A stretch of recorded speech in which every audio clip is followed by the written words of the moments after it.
നമ്മൾ ഇന്ന് ധ്യാന വിഷയമാക്കുന്നത് വചനത്തിലൂടെ കടന്നു പോകുമ്പോൾ ഒരു കാര്യം നമുക്ക് മനസ്സിലാക്കാൻ പറ്റും. അഹങ്കാരം നമ്മെ കുഷ്ഠരോഗി പോലും ആക്കാൻ പറ്റും. അതിന് ശക്തിയുള്ളതാണ് അഹങ്കാരം. അഹങ്കാരം കുഷ്ഠരോഗം പോലും സമ്മാനിക്കാൻ ശക്തിയുള്ളതാണ് എന്ന യാഥാർത്ഥ്യം നമുക്ക് വിസ്മരിക്കാതിരിക്കും. സംഭവം ഞാൻ ഓർക്കുന്നു. ഒരു ഇടവകയിൽ ചെന്നപ്പോൾ ഞാൻ കേട്ട കാര്യമാണ്. അവിടെ കമ്മിറ്റി കൂടുക, ഇടവക ജനം, അത് തിരഞ്ഞെടുക്കപ്പെട്ട വ്യക്തികളുണ്ട്, വികാരിയച്ഛനോടൊപ്പം. ഈ മീറ്റിങ്ങിന്റെ ഇടയ്ക്ക് ഒരാൾ എഴുന്നേറ്റ് നിന്ന് ചോദിച്ച ഒരു ചോദ്യമുണ്ട്. അച്ഛാ, ഒരു 17 തേങ്ങയുടെ കണക്ക് കാണുന്നില്ല, എണ്ണത്തിൽ ഒരു 17 തേങ്ങയുടെ കുറവുണ്ട്. അച്ഛൻ അടിച്ചു മാറ്റിയതാണെങ്കിൽ പറഞ്ഞാൽ മതി, അതനുസരിച്ച് അവിടെ കൊണ്ടങ്ങ് തീർന്നോളൂ. ഈ അച്ഛൻ കരഞ്ഞ് അവിടെ നിന്ന് എഴുന്നേറ്റ് പോയി. അച്ഛൻ പോയി കഴിഞ്ഞപ്പോഴേ ഈ മനുഷ്യൻ ചെയ്തൊരു കാര്യം, പോകേണ്ടവൻ പോയി എന്ന് പറഞ്ഞ് അച്ഛൻ ഇരുന്ന കസേരയിൽ ഇരുന്ന് ബാക്കി നമുക്ക് മീറ്റിങ്ങിന്റെ കാര്യങ്ങൾ നമുക്ക് അതുമായിട്ട് മുമ്പോട്ട് പോകാം എന്ന് പറഞ്ഞു. അച്ഛൻ കരഞ്ഞാണ് ആ ഇടവകയിൽ നിന്നും വേറൊരു സ്ഥലത്തേക്ക് പോയത്. എന്താ സംഭവിച്ചെന്ന് ചോദിച്ചാൽ അധികം നാളൊന്നും എടുത്തില്ല. ഇതുപോലെ അഹങ്കാരം കാണിച്ച ആ വ്യക്തി കണ്ടെത്തി പുള്ളിയെ എന്തോ ശാരീരിക അസ്വസ്ഥതകളൊന്ന് ആശുപത്രി കൊണ്ടുവന്നപ്പോൾ ടെസ്റ്റ് നടത്തിയപ്പോൾ അവർക്ക് സംശയം തോന്നി.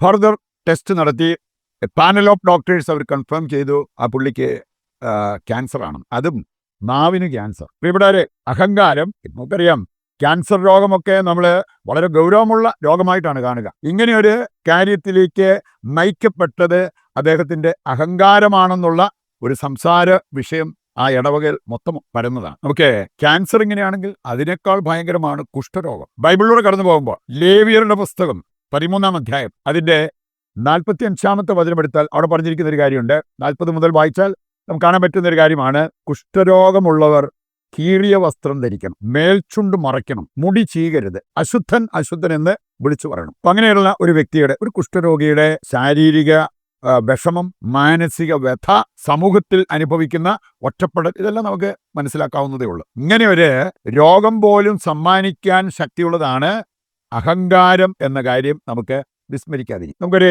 5 ബൈബിൾ കഥാപാത്രങ്ങളെ പരിചയപ്പെടാം. അപ്പോൾ നമുക്ക് ഈ വിഷയം ഇത് സത്യമാണ് എന്നുള്ള കാര്യം നമുക്ക് ബോധ്യപ്പെടും. 5 ബൈബിൾ കഥാപാത്രങ്ങളെ. ഒന്നാമത്തെ വ്യക്തിയാണ് 2 ദിനവൃത്താന്തം 26-16 മുതൽ വായിക്കുമ്പോൾ നമ്മൾ കാണുന്ന ബൈബിൾ കഥാപാത്രം, അതാണ് ഉസിയ. ഉസിയ പുരോഹിതന്മാരെ ധിക്കരിച്ചുകൊണ്ട് ഞാൻ തന്നെ ബലിയർപ്പണം നടത്താം എന്ന് പറഞ്ഞ് മുമ്പോട്ട് വരുന്ന ഒരു രംഗം അവിടെ നമുക്ക് കാണാൻ സാധിക്കും. പെട്ടെന്ന് സംഭവിച്ച ഒരു കാര്യം അവിടെ പറഞ്ഞിട്ടുണ്ട്. അവൻ്റെ നെറ്റിയിൽ കുഷ്ഠം പ്രത്യക്ഷപ്പെട്ടു. അങ്ങനെ വന്നു കഴിഞ്ഞാൽ പിന്നെ അവർക്ക് സമൂഹത്തിൽ നിൽക്കാൻ പറ്റില്ല. അങ്ങനെ അവനെ ഒരു ഏകാന്തതയിലേക്ക്, വേറാരുമില്ലാത്ത ഒരു അവസ്ഥയിലേക്ക്, ഏലിയനേഷൻ അനുഭവിച്ച് പിന്നീട് ജീവിക്കേണ്ടി വന്ന ഒരു വ്യക്തിയായിട്ട് നമുക്ക് കാണാൻ സാധിക്കും ഉസിയായെ. നന്നേ ചെറുപ്പത്തിലെ രാജാവാക്കി ദൈവം കൂടെ നിന്ന് അവനൊരുപാട് വിജയങ്ങളൊക്കെ വന്നതാണ്. പക്ഷേ അവന് വിജയം വന്ന് വളർച്ച വന്നു കഴിഞ്ഞപ്പോൾ അവൻ അഹങ്കരിച്ചു എന്നാണ് ദൈവത്തിൻ്റെ വചനത്തിൽ നമ്മൾ വായിക്കുന്നത്. 2ാമത്തെ ബൈബിൾ കഥാപാത്രമാണ് സംഖ്യ 12-ാം അധ്യായത്തിലൂടെ കടന്നു പോകുമ്പോൾ നമ്മൾ കാണുന്നത് മെറിയ, മോശയുടെ സഹോദരി.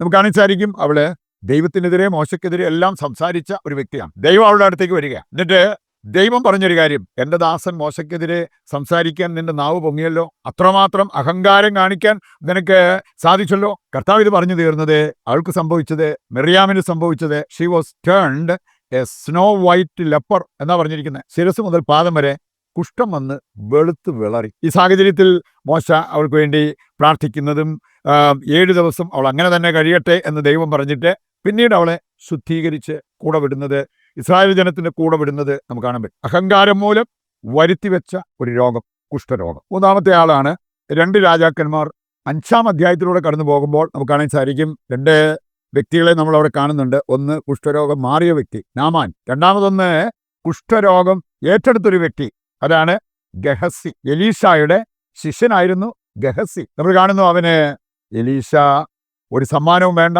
ഞാനതൊന്നും സ്വീകരിക്കില്ല എന്നൊക്കെ പറഞ്ഞ് നാമാനെയും അവൻ്റെ കൂട്ടരെയും ഒക്കെ പറഞ്ഞു വിട്ട് കഴിഞ്ഞപ്പോൾ ഗഹസി പുറകെ ഓടി. രഥത്തിൻ്റെ പുറകെ അവൻ ഓടി വരുന്നത് കണ്ടിട്ട് അവർ നിർത്തി. എന്താ വേണ്ടെന്ന് ചോദിച്ചു. എന്തെങ്കിലുമൊക്കെ സമ്മാനങ്ങൾ ഉണ്ടെങ്കിൽ ഞാൻ മേടിച്ചോളാം. അതവന് കിട്ടി. അതുമായിട്ട് വന്ന് രഹസ്യമായിട്ട് സൂക്ഷിച്ചു വെച്ച് കഴിഞ്ഞപ്പോൾ നമ്മൾ കാണുന്നുണ്ട്.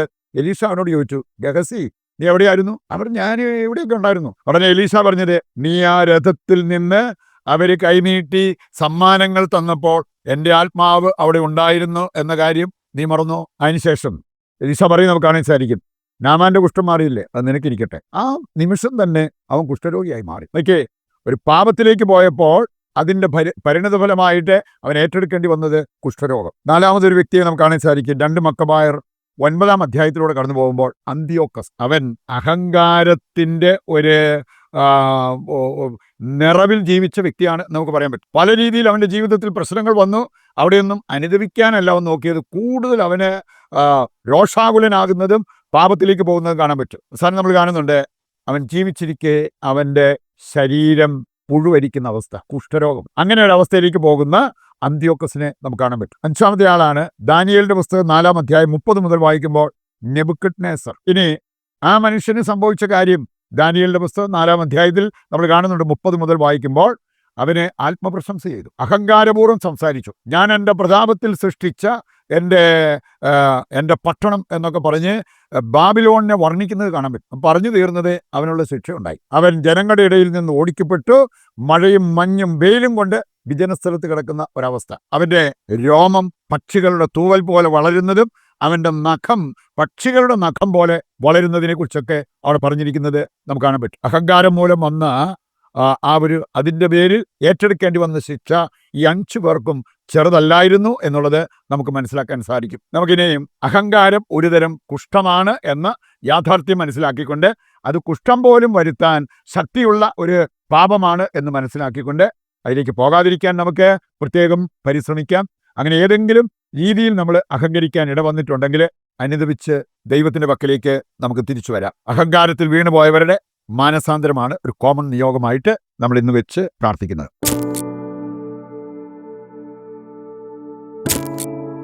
നിന്റെ പാപം നിന്നെ വേട്ടയാടുമെന്ന് അരുൾ ചെയ്ത ദൈവമേ, പാപികളായ ഞങ്ങളോടും ഞങ്ങളുടെ കുടുംബാംഗങ്ങളോടും പൂർവികരോടും കരുണയായിരിക്കണമേ.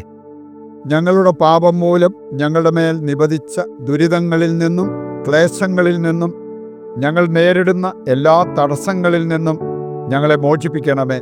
മേലിൽ പാപം ചെയ്യാതിരിക്കാൻ തീരുമാനമെടുത്ത് ഞങ്ങളെ പാപത്തിൽ വീഴാതെ കാത്തു സംരക്ഷിക്കണമേ.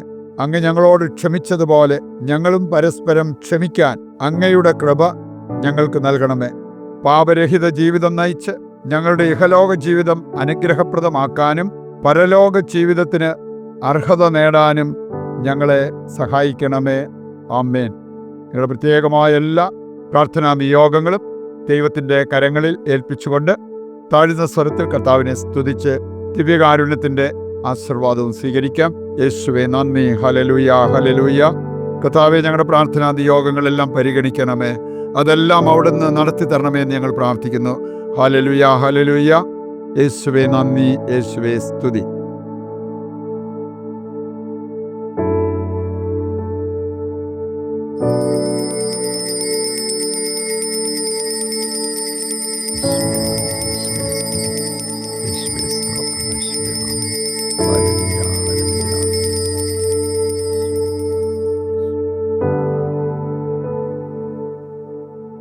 പരിശുദ്ധ പരമ ദിവ്യകാരുണ്യത്തിന് എന്നേരവും ആരാധനയും സ്തുതിയും പുകഴ്ചയും ഉണ്ടായിരിക്കട്ടെ.